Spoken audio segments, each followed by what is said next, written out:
Le cercle RH, notre débat d'actualité autour de l'IA. Alors vous allez me dire, bah oui, c'est l'actualité, on en parle tous les jours, toutes les semaines.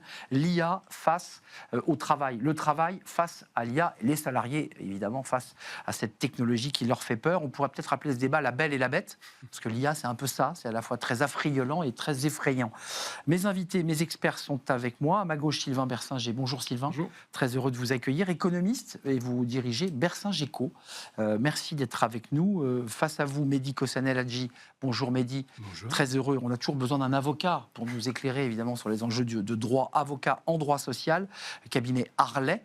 Et on fera peut-être le point sur la jurisprudence, sur les litiges qui commencent à poindre dans les entreprises sur l'utilisation de l'IA. Et puis avec nous, William Tay, président du think tank Le Millénaire. Je ne sais pas. Peut-être, William, je sais que vous publiez assez régulièrement dans votre think tank des études sur l'IA. Qu'est-ce qu'il en ressort? Est-ce que vous avez fait évoluer vos textes? Est-ce qu'au fil des trimestres, vous retravaillez? Ça va tellement vite qu'on n'arrive pas à le rattraper. Au début, quand les premières IA sont sorties, on était partagé sur est-ce qu'il faut encadrer avec l'utilisation, est-ce qu'il faut pousser. Et après, on est arrivé très rapidement sur l'idée qu'en fait, si on encadre, en fait, on va louper la révolution industrielle comme ce qu'on a loupé après habituellement. Et en fait, on a fait évoluer nos positions parce que, en fait, on s'est dit une chose. En fait, souvent, on voit l'IA ou les différents progrès technologiques comme une peur. Mais en fait, ça vous oblige à devenir plus fort et devenir plus performant. La belle et la bête. À devenir la belle et la bête. Parce qu'en fait, si vous rencontrez une jolie fille, vous êtes obligé de progresser pour devenir plus beau. Là, c'est un peu pareil avec l'IA. Ça veut dire que l'IA va détruire des choses. Et ça, vous n'avez pas le choix. Mais si vous voulez ça, vous l'assumez. Dès le début du débat, vous nous dites que ça va détruire. Oui, mais c'est comme toutes les innovations. En fait, toutes les innovations détruisent des anciens métiers parce qu'ils deviennent obsolètes. Et ensuite, après, vous êtes obligé de créer quelque chose d'autre. Mais la création de valeur fait qu'in fine, en fait, quand vous regardez, et nous, c'est ce qu'on a fait, tous les progrès technologiques, révolution industrielle, etc., en fait, ça crée inévitablement une augmentation de valeur, une augmentation du bien-être et plus de prospérité pour l'ensemble de la population. L'économiste Sylvain Bersinger qui fait des notes, qui travaille sur multiples sujets. Cette question de l'IA, là, on est vraiment sur l'idée de comment vous aussi, en tant qu'économiste, vous avez évolué. Parce qu'on a vu arriver cette chose et on s'est dit, attention, IA Act, on réglemente tout ça, on va verrouiller. Puis on s'aperçoit qu'on n'arrive à rien verrouiller du tout, que la tech, elle est là. Comment vous vous situez, vous, l'économiste ? Je crois que les économistes qui regardent ça sont toujours très partagés et on a encore du mal à voir quel sera l'impact énormément. Exactement, pardon. Est-ce que ça va être un tsunami sur le marché de l'emploi ou est-ce que des fois on n'en fait pas un peu trop et en fait... Moi, c'est la question que je me pose. Voilà. Mais en fait, quand vous lisez les études des spécialistes ou de ceux qui sont censés l'être, vous avez tout et son contraire et en fait je pense qu'il faut être assez humble et on ne sait pas encore exactement comment les entreprises vont s'approprier l'outil, comment l'outil lui-même va évoluer, et donc quels seront ses impacts. Quand on fait la prospective technologique, souvent on se trompe. Après, je suis assez d'accord avec votre diagnostic, c'est-à-dire que en économie, c'est ce qu'on appelle la destruction créatrice de Schumpeter. Vous avez une technologie qui arrive, il y a des anciennes activités qui sont détruites, et d'autres qui sont créées, parce que cette nouvelle technologie, elle crée des gains de productivité, elle crée des baisses de prix, ou des hausses de salaire, ou des hausses de profit qui sont dépensées ailleurs et qui créent de l'emploi ailleurs. Je donne la parole à Mehdi, mais quand même, l'économiste et le think tank, la question aujourd'hui, c'est que non seulement la technologie va vite, mais qu'en plus on marche dans le brouillard quand même. C'est ce que vous nous dites. On ne sait pas vraiment les retombées économiques pour l'instant parce qu'on n'a pas de visibilité. On ne connaît pas vraiment les postes qui vont être détruits.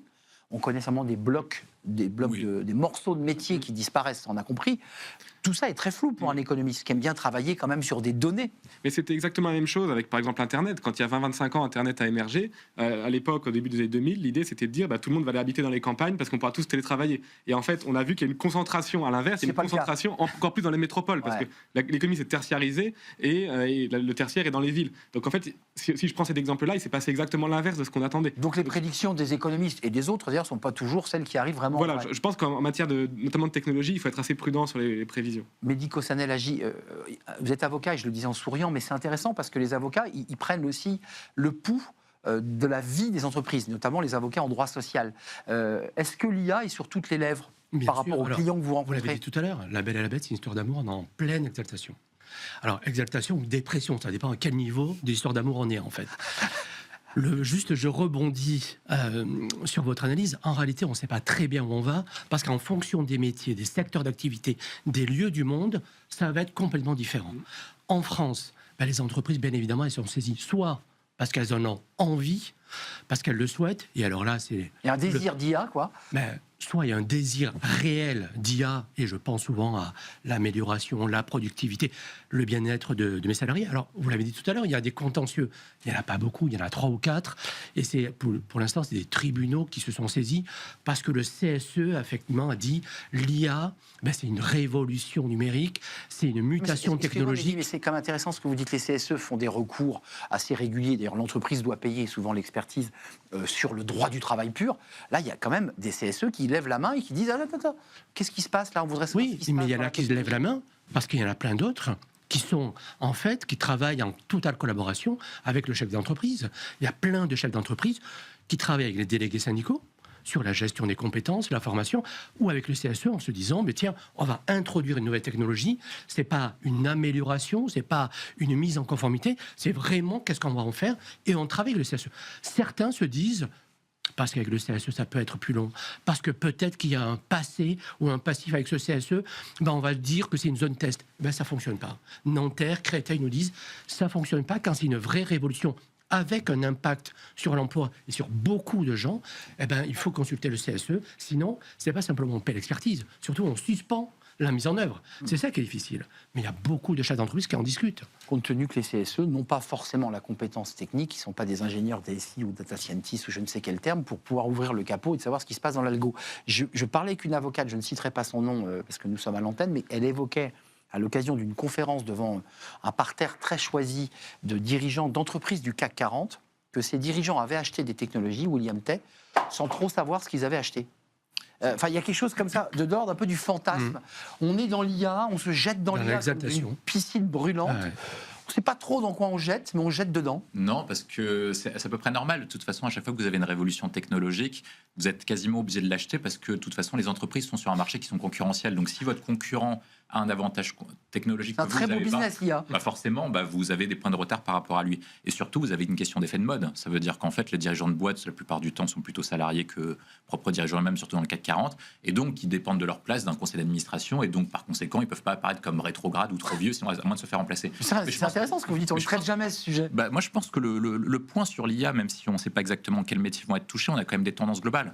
Et moi, je pense que c'est un phénomène qui va être intéressant parce que l'IA, globalement, quand on fait des tests, on voit bien qu'ils ne peuvent pas pousser à un niveau de recherche assez élevé. Donc, globalement, c'est plutôt les cadres sub, plutôt basse gamme, qui vont être impactés. Et donc, en fait, ça va créer une sorte de disparité entre des chercheurs et des professionnels et des experts de très haut niveau qui doivent pousser encore plus la concurrence et qui vont être obligés de travailler davantage et non pas se reposer sur le laurier parce que sinon il va être remplacé parce que de toute façon l'IA arrive à rattraper. Donc vous êtes obligé d'innover en permanence. Ceux-là sont en danger. Si nous, c'est la règle qu'on donne à l'équipe, c'est-à-dire qu'en fait sur votre domaine d'expertise, vous poussez tout le temps parce que de toute façon tout ce que vous écrivez aujourd'hui va être rattrapé par l'IA demain. Donc de toute façon vous êtes obligé d'innover. Sans compter, excusez-moi William, vous qui écrivez vos textes avec le think tank à la main, je dirais à l'artisanal, sans compter tous ceux qui en fait nous envoient des articles qu'on lit qui sont déjà faits par l'IA.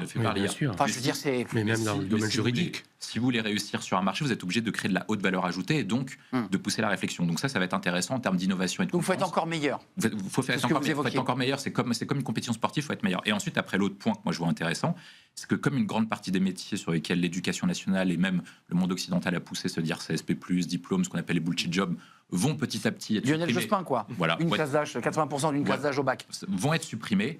Il y aura beaucoup de gens qui vont être obligés de revenir sur des métiers dits manuels qui sont beaucoup plus de création de haute valeur ajoutée. Et donc, on va pouvoir ouvrir des pistes en termes de réindustrialisation du pays. Parce que de toute façon, ils n'auront pas le choix que de le faire. Et donc, moi, je pense que ça va être bénéfique pour le pays.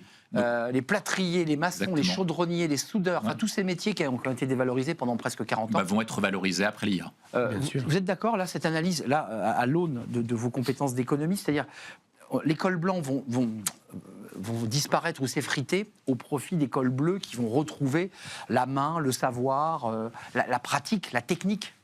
Oui, alors je pense qu'effectivement il y aura un basculement parce que effectivement l'IA, en tout cas pour l'instant, ne permet pas de faire des robots qui remplacent le plombier, l'exemple que vous avez pris. C'est ça qui sauve les plombiers d'ailleurs. Je pense que sur les cols blancs, Alors certains emplois vont disparaître, des emplois assez standards de traduction ou autres qui sont déjà en train de disparaître.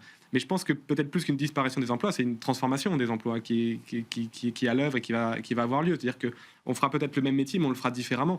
Si vous prenez le métier d'économiste, il y a 30 ou 40 ans, avoir des données, il fallait prendre, ou même il y a 20 ans, vous preniez les gros... Des bottins, là. Les bottins du FMI, gros comme ça, gros comme le bottin de Paris, vous allez chercher les chiffres et puis vous les recopiez à la main, etc. Et puis même avant, c'était les cartes trouées. Et en Là, fait, vous l'avez en numérique.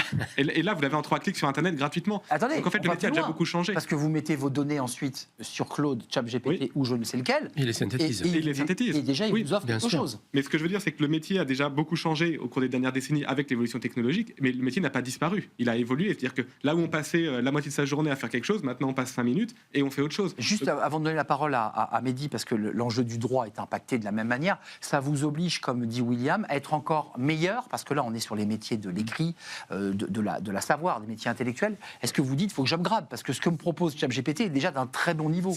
Ça oblige à être meilleur, mais surtout, je dirais peut-être, ça aide à être meilleur si on utilise bien l'outil. Parce que du coup, tout un tas de tâches un peu chronophages sur lesquelles vous passiez beaucoup de temps et beaucoup d'énergie vont être automatisées, ou en tout cas partiellement automatisées, et ce qui laisse plus de temps pour faire des recherches, des analyses, pour pousser, comme vous le disiez, des réflexions. Je suis d'accord parce Mais qu'en fait, l'IA, ça va les énormément avocats, c'est développer. pareil. Mais oui, Bah, en fait, nous, on utilise des IA non pas simplement pour faire de la recherche. Moi, je vois que certains confrères utilisent ça pour... Je vois des jeux de conclusion, j'en parlais des magistrats, qui C'est disent dangereux, si maintenant, je peux me permettre. je reçois des jeux de conclusion de 80 pages. Qui dit ça? Pas une présidente de cour d'appel, Donc, c'est ChatGPT, impossible. c'est ça, 2 feuillets. Ah non, c'est des gens qui Ah, s'amusent c'est- à faire ça.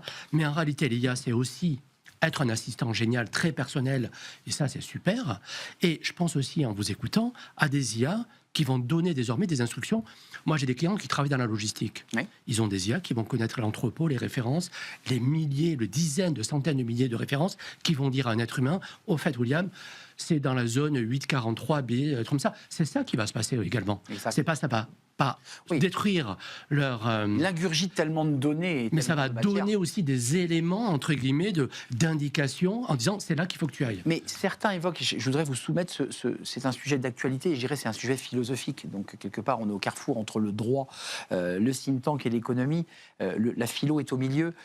On nous dit c'est la fin du travail, il va falloir que les entreprises qui gagnent tellement d'argent grâce à l'IA, parce qu'il y a des entreprises qui deviennent multimilliardaires grâce à ces outils, vont devoir faire ruisseler un peu d'argent sur ceux qui vont perdre leur boulot. Vous en pensez quoi, vous qui avez souvent des positions politiques aussi sur un certain nombre de sujets? Moi, je pense que si vous voulez taxer la réussite et si vous trouvez que la réglementation est bien, la France serait le pays le plus prospère du monde, donc ça marche pas du tout. Je pense que c'est pas une bonne idée.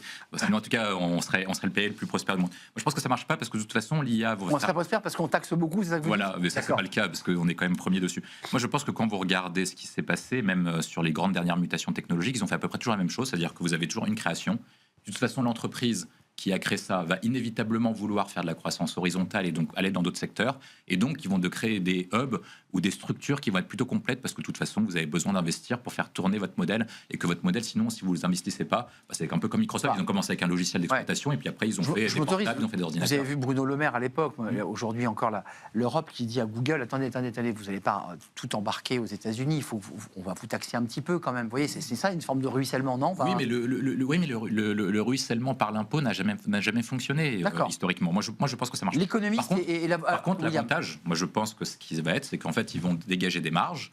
Et de toute façon, toutes les entreprises fonctionnent comme ça. Il y aura des actionnaires. Et ils seront obligés de créer des nouveaux produits pour créer des nouvelles marges. Et donc, ils vont devoir investir pour financer de la recherche, ils vont devoir investir pour financer de nouveaux modèles, ils vont financer de nouvelles utilisations, et vous verrez, on aura un bienfait qui va être utile, c'est que, un peu comme ce qu'ont fait tous les grands penseurs américains ou tous les grands entrepreneurs américains, c'est qu'on va avoir des modèles complets qui vont être, je pense, un bienfait pour l'humanité. Moi, je pense à terme, c'est mon pari, Ouais. on sera un peu tous comme Iron Man, on aura un super assistant, je vais Génial. en parler. Bah oui. C'est génial votre projet. Ça, on va le garder, c'est une punchline. Et le modèle social dans ce cas-là alors, il y a Iron Man d'un côté avec William qui met le casque, qui met la carapace. On a un modèle social, on a un droit et un code du travail de 3,50 m de haut. Comment on l'emboîte à ça? En fait, je pense que l'IA, on trouve que c'est un tsunami qui est en train de tout changer avec des gens qui gagnent beaucoup d'argent, Peut-être, disiez-vous. etc. Peut-être, mais je pense qu'en fait, ce genre de mutation, on l'a déjà connu par le passé, mais seulement on s'en rend pas compte parce que vu que c'est des mutations passées, elles nous semblent normales. Mais Internet, et puis avant, si on remonte, le Fordisme, le pétrole, etc. Pour les gens de l'époque, ils se disaient exactement la même chose. La lumière, l'électricité. Voilà, quand ils ont vu les voitures arriver, mais enfin tous les maréchals ferrants, tous ces gens-là vont être au chômage. Je pense qu'en fait, on a tendance, à mon avis, à regarde trop près. Amplifier. Alors bien sûr que c'est un choc, une variation technologique profonde, mais en fait ce genre de mutation, on l'a connu plein de fois par le passé. Il y a eu des grandes entreprises très prospères par le passé, alors trop ou pas assez, qui doivent être taxées ceci ou comme ça c'est un autre débat, mais je pense que type de débat, en fait, on a déjà eu 10 fois au cours des 2 derniers siècles. Et là, on a l'impression qu'on découvre quelque chose. Tout le temps, en fait. Oui, mais c'est normal, s'il y a des vagues technologiques qui ont à peu près les impacts. Vous avez levé les yeux au ciel, médico-sénégie, quand j'ai dit c'est la fin du travail. Vous avez dit, mais qu'est-ce que c'est que ce truc? Non, mais probablement qu'un jour, peut-être, ce sera la fin du travail. C'est ce qu'en à cause de l'IA. Oui, j'entends bien, parce que tout le monde le dit. Moi, je ne crois pas que ce soit la fin du travail, parce que on ne va pas le faire tout de suite, mais je pense que le travail est une autre notion que gagner de l'argent, gagner bien sa vie. Je pense que c'est aussi... exactement. Le sens de la vie, le sens philosophique, l'intégration sociale. Je ne vais pas le développer ici. Je pense que le ruissellement, effectivement, vous l'avez dit, existe, non pas parce qu'on va tous devenir des Iron Man. Existe ou doit exister? Parce que pour l'instant, mais le ruissellement, il a toujours existé, et il va exister avec l'IA, parce que, vous l'avez dit tout à l'heure, certainement des fonctions vont disparaître, d'autres vont être survalorisées, en tout cas on aura besoin de les survaloriser, et celles qui vont disparaître, globalement il y aura une économie, et ça va créer de nouveaux métiers. Mais on est tous les quatre quand même, excusez-moi, tous les quatre là, ici autour de cette table, totalement impactés sur l'avenir professionnel.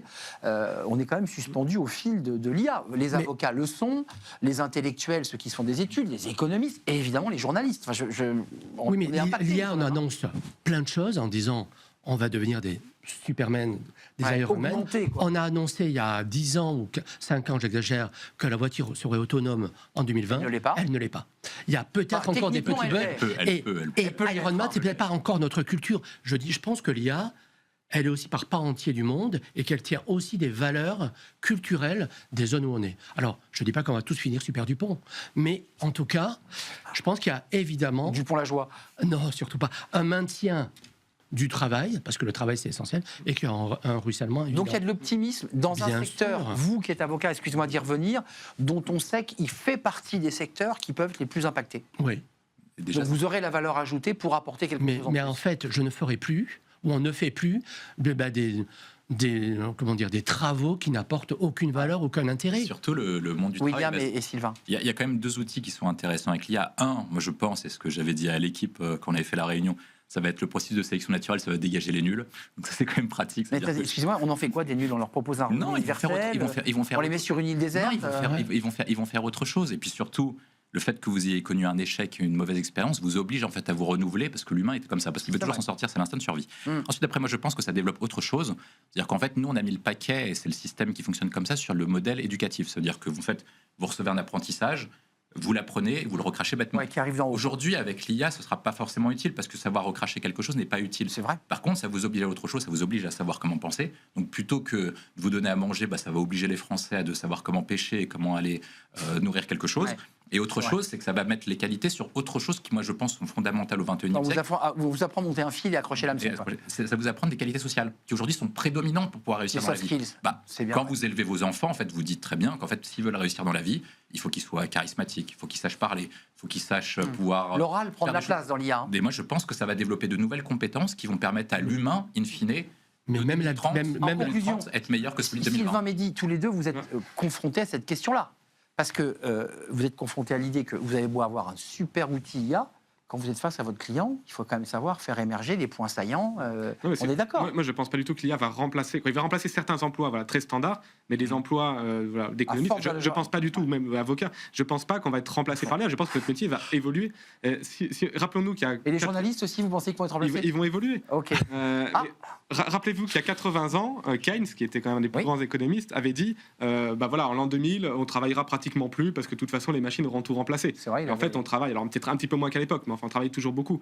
Donc, à chaque fois, on a un peu cette prédiction où on se dit, en fait, on va plus travailler. On ne fait pas 20 heures par semaine, c'est pas vrai. Voilà, week-end s'anticiper, je crois, 10 ou 15 heures par semaine. Ouais. Et en fait, non, on continue à travailler 35, 40 heures, voire plus par semaine.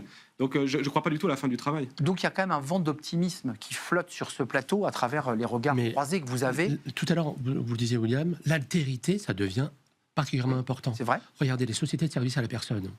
Il y a 10 ans, moi j'avais des clients qui commençaient là-dessus. Secteur sous tension. Aujourd'hui, ça fonctionne de façon incroyable.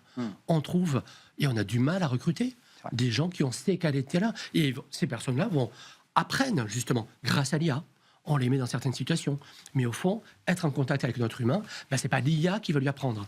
Par contre, le soigner, oui, probablement. Très intéressant, très intéressant. Alors moi, je suis peut-être remplacé. Vous n'avez pas confirmé que j'allais. On n'a rien dit. J'espère que je serai là la semaine prochaine, évidemment. Merci de nous avoir éclairé sur le sujet de préoccupation des Français, des décideurs aussi, pas uniquement des CSE et des élus syndicaux, mais de toutes les professions, et notamment celles qui sont autour de ce plateau, des professions col blanc, comme on les appelle. Merci à vous, William Tay.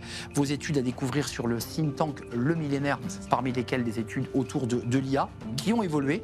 Merci à vous, Mehdi Kossanel Agi, avocat en droit social, très optimiste, cabinet Harley. Et merci à vous, Sylvain Bersinger, lui aussi optimiste, économiste. Bersinger Co, c'est le nom de votre cabinet. Merci à vous, merci à Nicolas Juchat, évidemment, pour cette belle émission. Merci à Alexis au son aujourd'hui et merci à Mani Pezek à la réalisation. Merci à vous pour votre fidélité. Je vous dis à très très bientôt. Je serai là la semaine prochaine, ou mon hologramme, je ne sais pas. À bientôt.